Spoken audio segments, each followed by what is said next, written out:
ده اللي هيحصل لجسمك أول ما تاكل طبق الكشري المصري.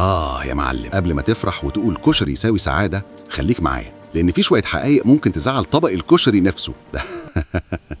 الفيديو ده هقولك فيه أضرار الكشري، فوائده، والأهم إزاي تاكله من غير ما جسمك يطلع معاش بدري. نبدأ بالصدمة، الأضرار تحت.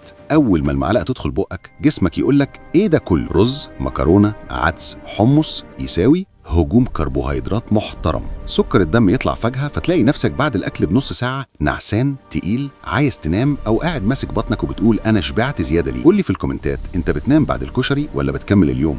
نيجي بقى للمعدة. الكشري تقيل، وخصوصا لو شطة زيادة، بصل محمر كتير، أكلته بسرعة وكأن في سباق.